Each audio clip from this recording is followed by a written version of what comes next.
मेरे विद्यार्थियों, मैं अपने YouTube चैनल के माध्यम से आप सभी का स्वागत करता हूं। मेरे बच्चों, आज मैं आप लोगों को हिस्ट्री पढ़ाऊंगा और हिस्ट्री में मैं आप लोगों को भक्ति आंदोलन के बारे में मैं आज आप लोगों को बताऊंगा। मेरे विद्यार्थियों, जितने सब इंटरमीडिएट के बच्चे हैं वे कृपया इस कहानी को, इस वीडियो को वे लास्ट तक देखें, तभी मेरे विद्यार्थियों को कहानी समझ में आएगी। अगर आप लोग लास्ट तक नहीं देखिएगा तो यह कहानी समझ में नहीं आएगी। मेरे विद्यार्थियों, आज भक्ति आंदोलन से हम दो टॉपिक लिए हैं और दोनों टॉपिक बहुत महत्वपूर्ण टॉपिक है। आप लोगों को भक्ति आंदोलन से बिहार बोर्ड में एक दो क्वेश्चन हमेशा पूछता है मेरे विद्यार्थियों, इसीलिए आप लोग इस वीडियो को ध्यानपूर्वक से समझिए। मेरे विद्यार्थियों, जो हम लोग का जो पहला टॉपिक है मीराबाई, जो दूसरा टॉपिक है कबीर। मेरे विद्यार्थियों, आप लोग मीराबाई के बारे में जानते होंगे या पढ़े होंगे या मीराबाई के बारे में सुने होंगे। मेरे विद्यार्थियों, आज मैं बहुत इंपॉर्टेंट कहानी आप लोगों को बता रहा हूं भक्ति आंदोलन से।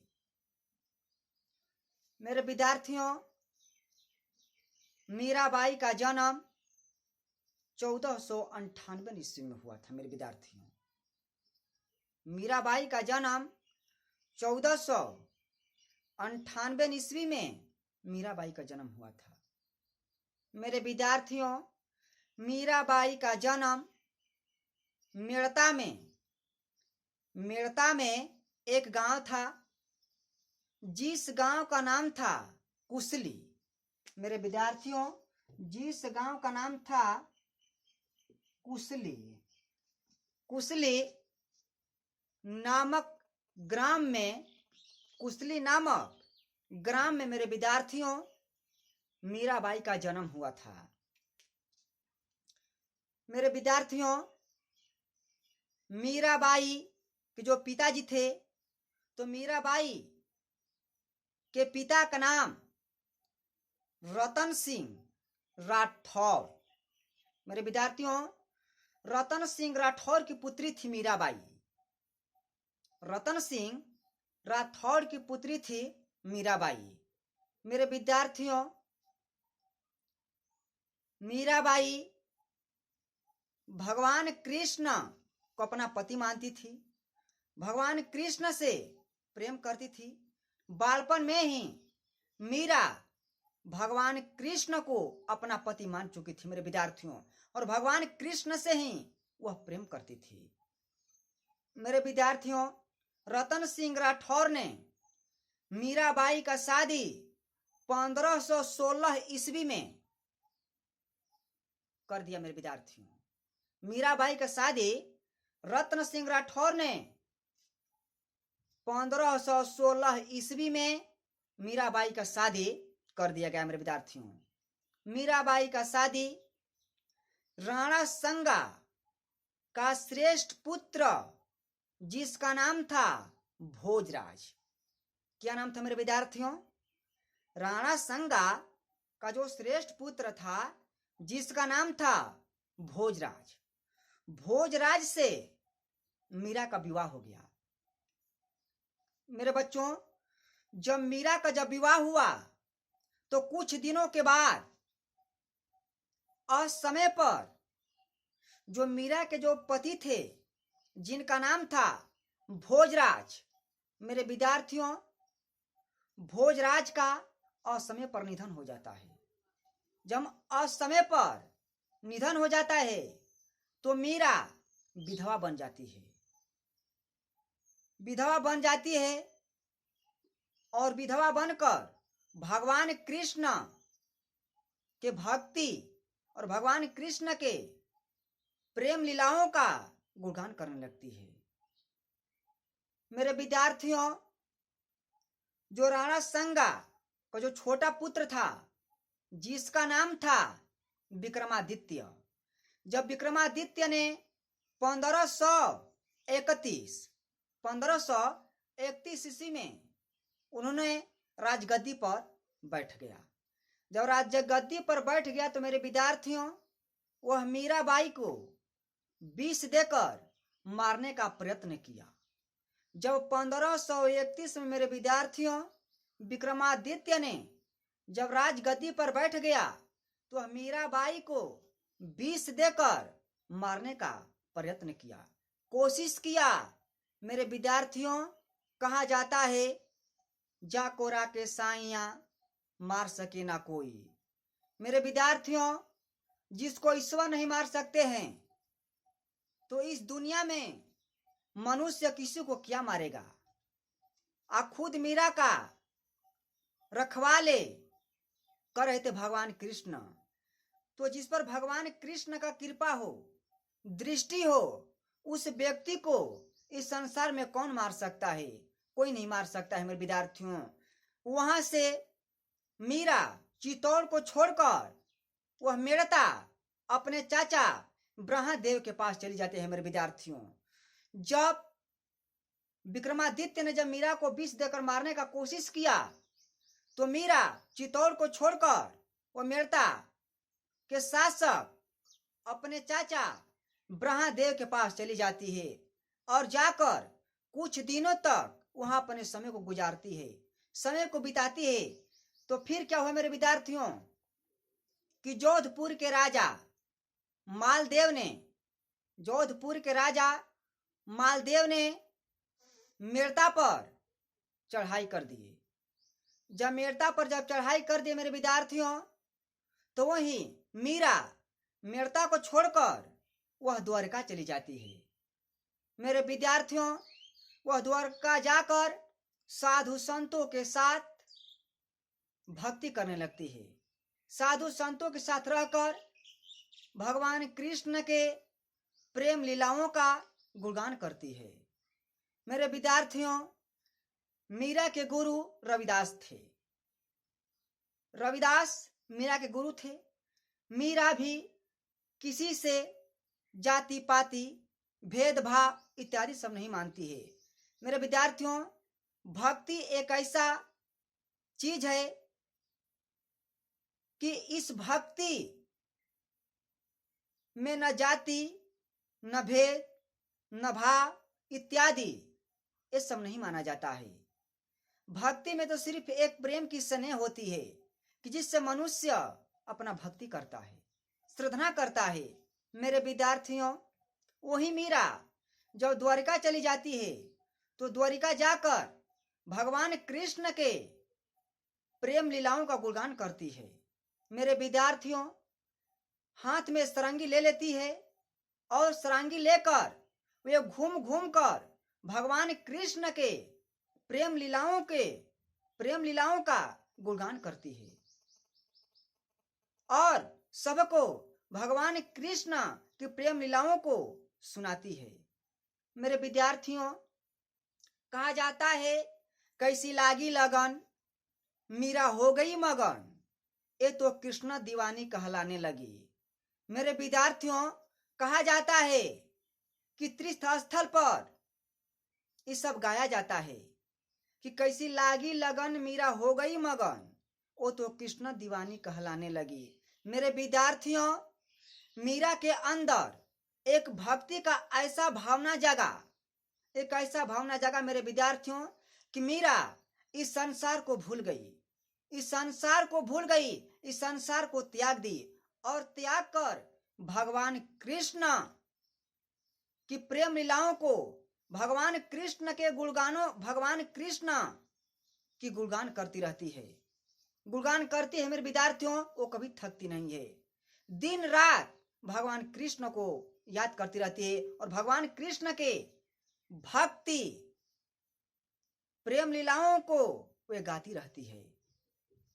मेरे विद्यार्थियों, भक्ति एक ऐसा रस है।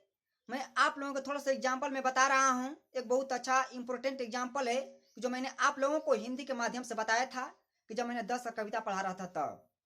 मेरे विद्यार्थियों, आप लोग मैं रसखान जी के बारे में बताया था। रसखान जी एक सुजान नामक स्त्री से प्रेम करते थे। मेरे विद्यार्थियों, जब वही सुजान जब रसखान जी के प्रति विश्वासघात करती है तो वे बैराग होकर उसी सुजान के नामों का वे गीत गाते रहते हैं। आज वे बिंद्रा बन गए मेरे विद्यार्थियों। तो भगवान कृष्ण के जब कुछ साधु संतों के मुख से जब भगवान कृष्ण के प्रेम लीलाओं के गुणगान को जब सुने तो वे मनमोहित हो गए। सुजान का जो नाम लेकर वे गीत गा रहे थे उस गीत को भूल गए और भगवान कृष्ण के प्रेम लीलाओं को, उनके प्रेम लीलाओं का गुणगान करने लगे। मेरे विद्यार्थियों, उसी प्रकार से मीरा थी, इस संसार को भूल गई। संसार को भूलकर भगवान कृष्ण के प्रेम लीलाओं को गुणगान करती थी।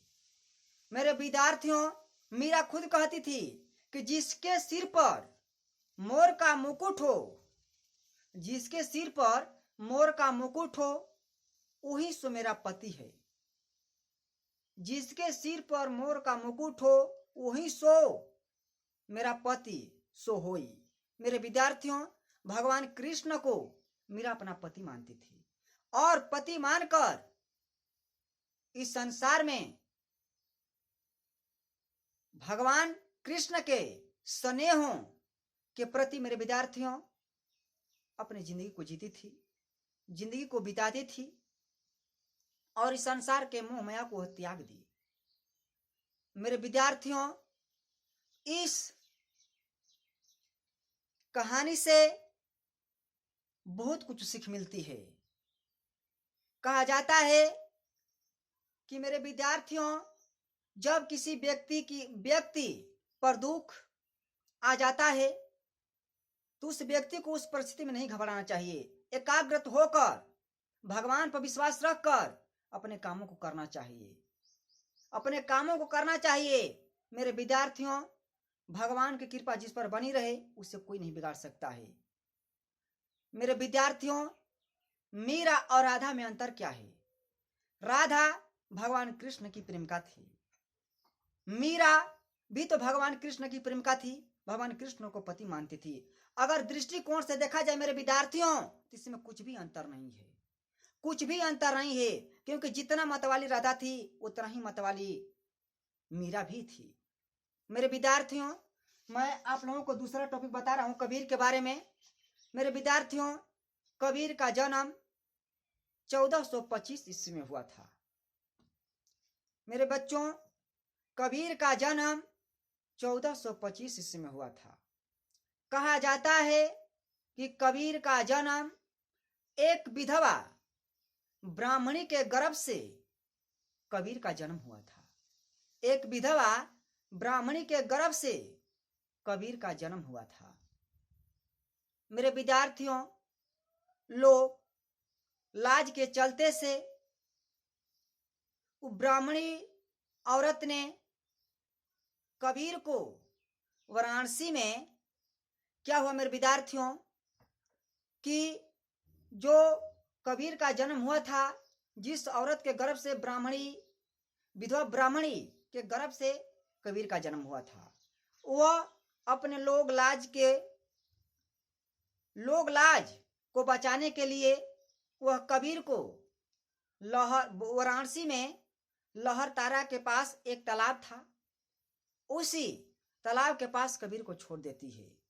मेरे विद्यार्थियों, जब कबीर को छोड़ देती है तो कबीर का भरण पोषण नीरू और नीमा के द्वारा किया जाता है। कबीर का भरण पोषण एक जुलाहा परिवार के द्वारा किया जाता है। मेरे विद्यार्थियों, नीरू और नीमा को भी भगवान ने एक भी संतान नहीं दिए थे, इसीलिए नीरू और नीमा ने उस कबीर को उठाकर अपने घर लाए और लाकर कबीर का भरण पोषण किए, और उन लोगों ने ही उस लड़के का नाम कबीर रखा। कबीर का अर्थ होता है मेरे व्यक्तियों महान। कबीर का अर्थ होता है महान, और जो कबीर जो शब्द है वह अरबी शब्द है मेरे विद्यार्थियों। जो कबीर जो शब्द है वह अरबी शब्द है। ठीक है मेरे विद्यार्थियों, जो कबीर शब्द है वह अरबी शब्द है। मेरे विद्यार्थियों, कबीर को भी एक महासंत कहा जाता है।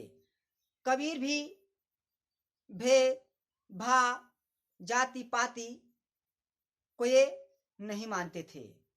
वे भी भक्ति करते थे और वे निरंकार रूप से भगवान की भक्ति करते थे और भगवान पर विश्वास करते थे। वे मंदिर, मस्जिद, तीर्थस्थल ये सब को नहीं मानते थे। ये सब को नहीं मानते थे।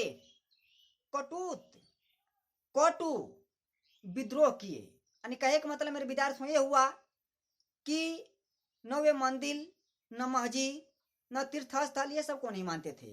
जो कबीर थे तो निरंकार रूप से तो भगवान का भक्ति करने के लिए बोलते थे।